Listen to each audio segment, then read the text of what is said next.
اور میں اکثر اس بات کے اوپر بڑا دکھی ہوتا ہوں کہ اگر آپ ڈر رہے ہوں کسی مسلمان کو قرآن کی آیت پیش کرتے ہوئے تو ایک لمحے کے لیے سوچیں کہ وہ شخص مسلمان ہے بھی یا کہ نہیں، کہ جس کو آپ ڈریں کہ میں نے ابھی اگر اسے قرآن کی آیت پڑھ کے سنائی نا تو مجھ پہ فوراً گستاخی کا فتویٰ لگا دے گا۔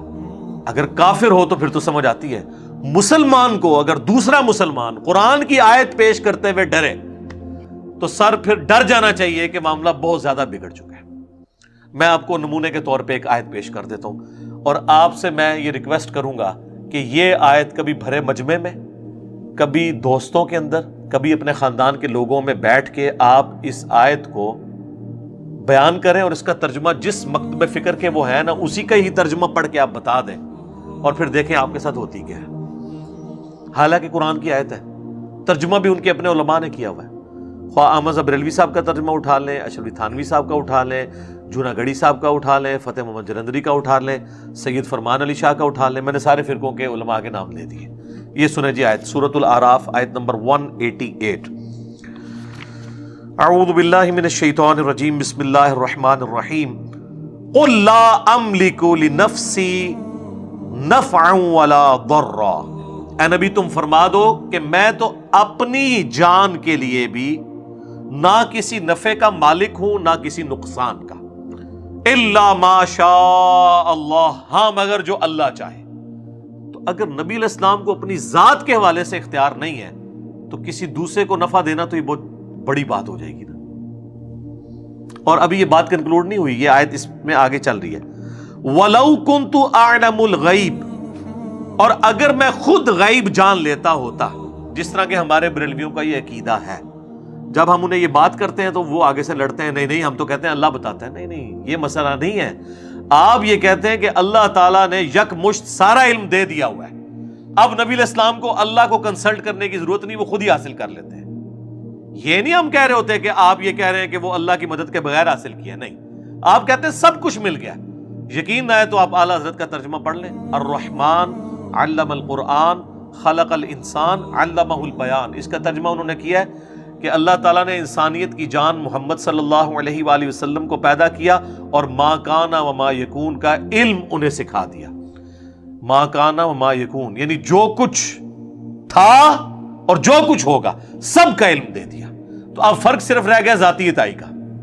ویسے تو اعلیٰ حضرت کہتے ہیں الدولۃ المکیہ کے اندر، جو انہوں نے علم الغیب کے اوپر کتاب لکھی ہے، وہ کہتے ہیں کہ انبیاء اور اللہ کے علم کا تو ایسا ہی فرق ہے جیسے ایک سمندر ہو اور دوسری طرف ایک قطرہ، کوئی اگر پرندہ اپنی چونچ میں لیتا ہے تو اتنا ڈفرنس ہے، لیکن جب ڈفرنس پوچھے کہ جو اتنا بڑا ڈفرنس ہے کہیں پھر جھلکنا تو چاہیے نا۔ تو جیسے آپ یہ بات کریں کہ آپ نبی کے علم کو ناپ رہے ہیں، آپ تو بڑے گستاخ ہو گئے۔ ناپا تو آپ نے خود ہے، آپ نے کہا کہ سمندر اور قطرے کا فرق ہے، تو کوئی ہمیں موٹا سا فرق بتا دینا تو فوراً گستاخی کا فتویٰ لگائیں گے۔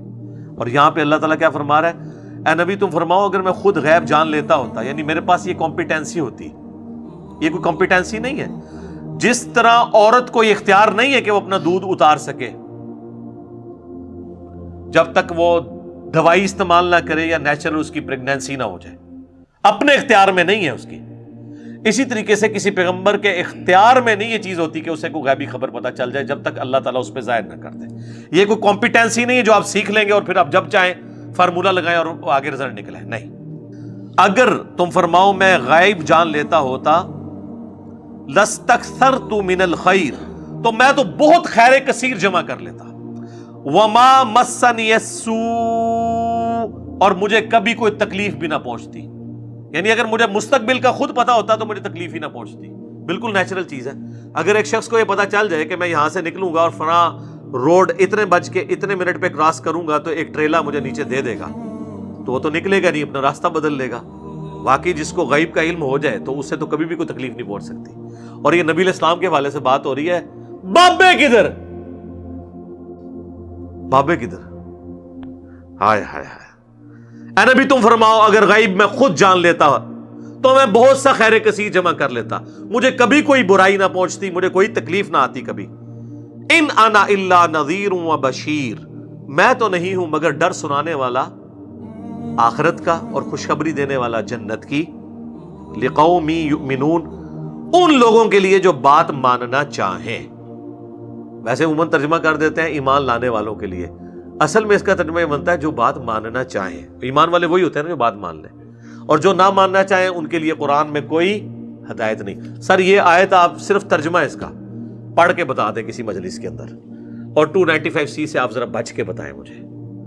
تو سر جس ملک میں، جس قوم کے سامنے، جس امت کے سامنے آپ اس امت کے پیغمبر کی کتاب کی ایک آیت نہ پیش کر سکیں تو سمجھ لیں کہ اس امت نے ابھی تک پیغمبر کو پیغمبر نہیں مانا جیسا کہ ماننے کا حق ہے.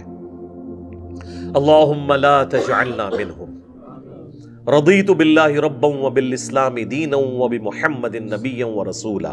آمین صلی اللہ علیہ وآلہ وسلم.